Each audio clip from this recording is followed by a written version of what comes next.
up, flex, thumb down now. Check, no drip this. Wet. Tell 'em run it up. No sleep.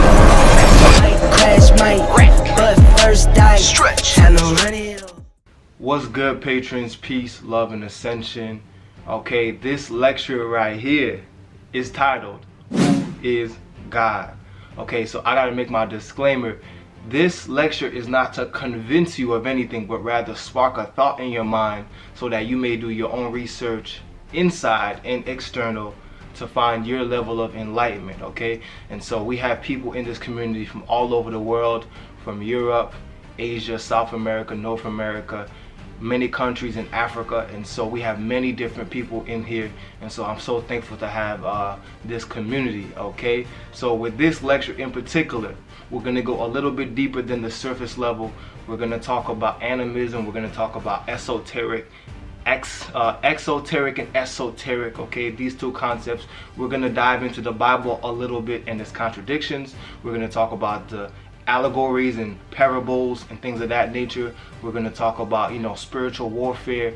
We're going to talk about Africanism and stuff like that, okay? And so my hope for this video is that, you know, you may find your own truth and your own understanding of what God is based off of, you know, your intuition, your divine essence inside of you that steers you towards the truth and knowledge. So with that being said, man, you want to grab your pencil or pen, grab your notepad. I got my laptop right here with my notes as well as my phone, as I always do, so I don't miss my key points. So if you see me referencing or looking at my phone reading, it's because I have my key points on here, and I want to make sure that I get everything out of my mind and that I don't get backtracked or lose sight of my different key points. All right, so with that being said, family, let's go. Let's get right into this lecture. Who is God? Let's get into it, right? So the question is, who is God? Now, the concept of God is created by man, okay? To be able to understand God to their level of consciousness, the concept of God was created by man. Now, first thing I want to say is let's actually look at the definition of God, right? So I'm gonna pull it up right here. We have to look at the etymology of these specific words, because we do know that words can cast spells. Words are vibrations. Whenever you hear a voice, it's actually your vocal cords are vibrating to produce a frequency, to produce a sound. And so this is very important because we are vibrational beings, okay? So when you pull up the definition of God, of course, the first thing that you see is religion, theater, and then the very first definition is, in Christianity and other monotheistic religions, the creator and ruler of the universe and source of all moral authority, the supreme being. So right there we see that the first definition has to do with religion.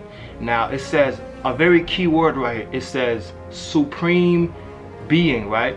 So if I scroll down here, when we look at the origin of the word God, it's Germanic. Okay, we have Dutch, German, Old English. Now, Old English was used to cast demonic spells. This is a fact. Look this up. Old English was used to cast spells. This is why it's called spelling. This is why it's called cursing whenever you say something bad. It's because these languages were used demonically to cast spells, okay? And so this is why a lot of people don't like to speak English or even Spanish or Latin, because they would often do spells and rituals and demonic sacrifices in these languages. All right, and so now the key word was supreme being. We have to look at the word supreme, right? So when you look at supreme, it says of authority or an office or someone holding it, of authority or an office of someone holding it, right? Superior to all others. Now, when we go down to the etymology of this word right here, okay, we see that the origin is Latin. Now we know that Latin was created in Europe and specifically Rome, right? And so it says supreme, late 15th century. Late 15th century, which means in the 1400s. So all of these understandings of God are fairly new in comparison with African civilizations that predates these civilizations for dozens of thousands of years, right?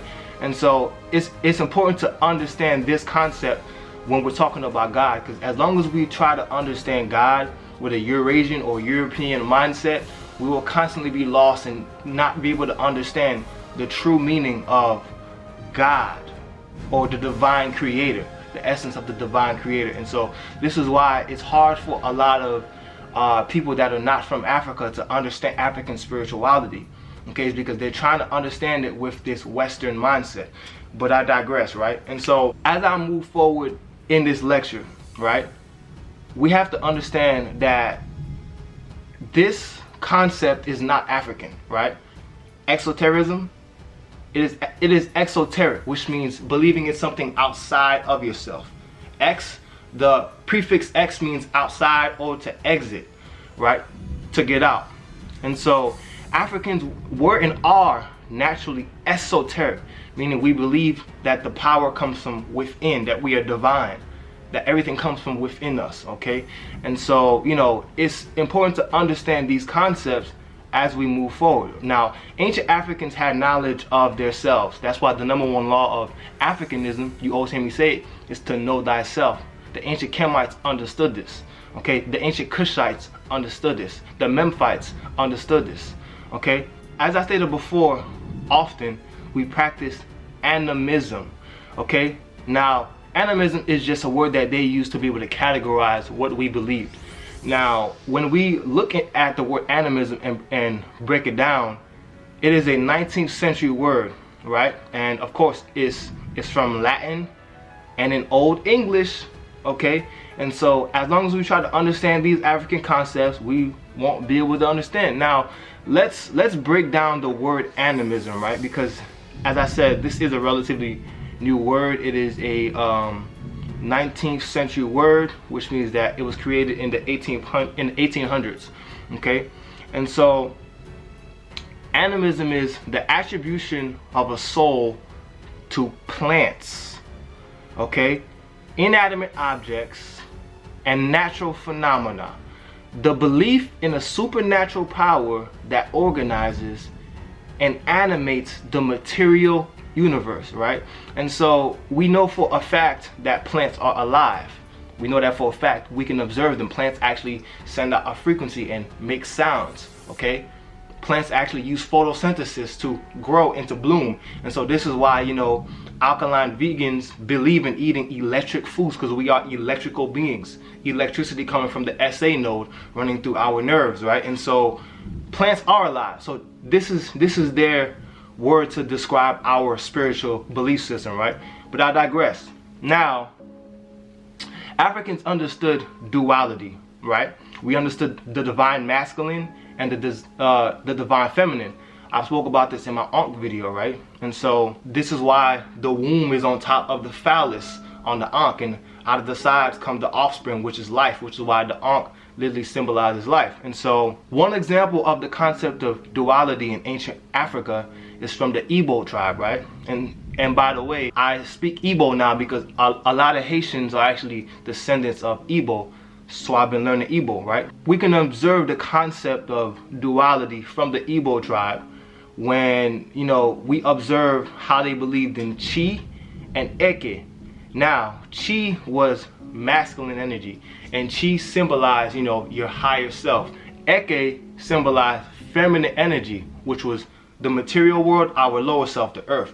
And so this is why when you hear people say Chineku, right? Chi and Na. Na in Igbo means and Eke. So it's Chi, Na Eke, Chineke. So Chi and Eke, which means your higher self and your materialized self together, okay? And so we understood duality, divine masculine and divine feminine, together for existence, because there's a law of polarity. For one to exist, the opposite has to exist. And this is why sometimes when people, you know, ask why is there bad, why is there good, why is there day, why is there night, it's because it's a universal law of polarity, okay?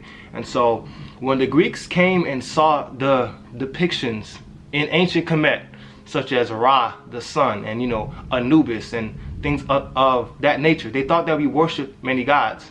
It's not true. That was just from their understanding, because they had exoteric gods that they worshipped. They worshipped stones and stuff like that. They worshipped inanimate objects. We didn't. We understood that these objects were a manifestation of the Most High. But is God really mysterious? Are we really mysterious? You see, because we have a biosphere which is constantly interacting with the universe around us. I've spoken about this before, right? And so you attract things according to what vibration you're in. This is true. This is why some people can be around lions and others can't. For example, when you're next to an animal, they can sense your vibration. They can sense if you're afraid. For example, when you're next to an animal and you're afraid, you release fear pheromones, okay? This is real science. Go look it up. Write this down. Fear pheromones, okay? And so it's spelled Pheromones. Pheromones. When you are afraid, which by the way is the lowest frequency in the universe, fear, you release these pheromones, and 9 out of 10 times the animal will attack you.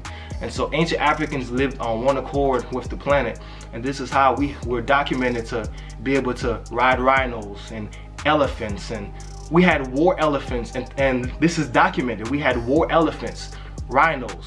Meanwhile, other people could not domesticate animals. We never tried to domesticate. We lived together in unity as one accord. It was a mutual relationship. And that's the difference between different mindsets of trying to be superior and existing on one accord. We understood that these animals represented different energies and facets of ourselves.